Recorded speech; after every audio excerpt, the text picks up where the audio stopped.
Une cérémonie rehaussée par les présences des représentantes de la ministre de la Femme, de la Famille et de l'Enfant et du maire de la commune de Cocody. Elle s'est faite également en présence de 3000 veuves issues de 37 sections que regorge cette organisation à but non lucratif, dont celle du Bénin et du Burkina Faso. Au cours donc de cette célébration, elles ont été honorées pour leur courage et leur résilience face à l'adversité et surtout pour le combat au quotidien qui leur permet de surmonter les coups de la vie.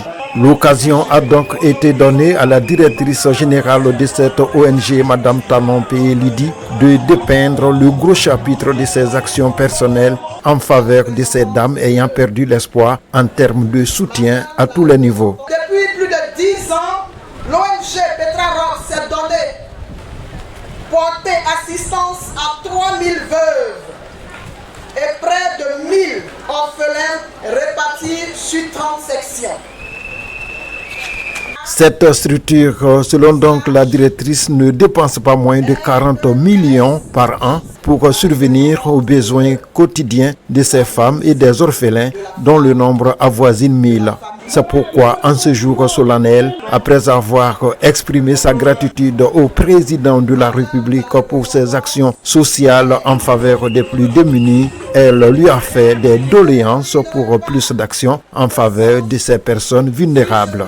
La mise à la disposition d'une assurance médicale spéciale pour l'ONG faisant face à des cas d'urgence médicale.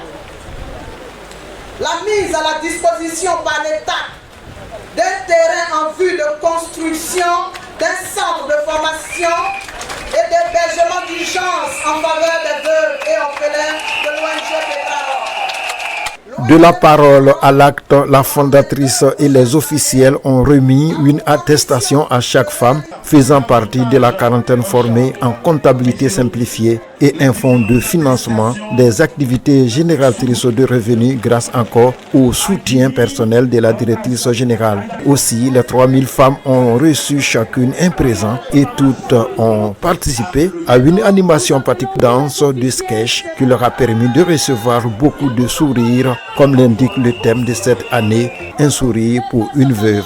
Actuellement, si tu perds ton mari, tu n'as personne de soutenir. Mais grâce à Maman P, j'ai la joie aujourd'hui. Je suis en forme, vous-même vous voyez. Franchement dit, l'ONG nous a accueillis et nous donné, octroyé un grand congélateur, 2 machines à couper l'eau, des balles à couper l'eau, plus 250 000. On n'a pas déboursé 5 francs. Même un membre de la famille ne peut jamais faire ça. J'ai ma fille qui a eu le bac. Elle devait aller au Sénégal.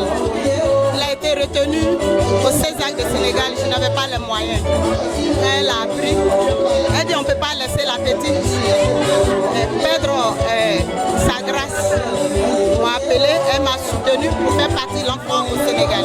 Les représentantes des différentes autorités présentes ont encouragé Madame Tanon P.Lidi à persévérer à l'image de la mère Teresa, car le bout du tunnel n'est pas loin et elle peut compter sur leur soutien. C'est un message d'espoir qu'on porte pour leur dire qu'elles ne sont effectivement pas seules, elles sont entourées, elles sont soutenues, qu'elles n'aient pas peur, nous sommes ensemble. Et surtout aux côtés de Madame Taou qui fait beaucoup pour elle, en tout cas cette femme, que Dieu la bénisse pour toutes ses œuvres auprès de ses sœurs. La prochaine célébration, soit le 23 juin 2024, promet donc surtout que les orphelins et les veuves sont aimés de Dieu selon plusieurs versets bibliques.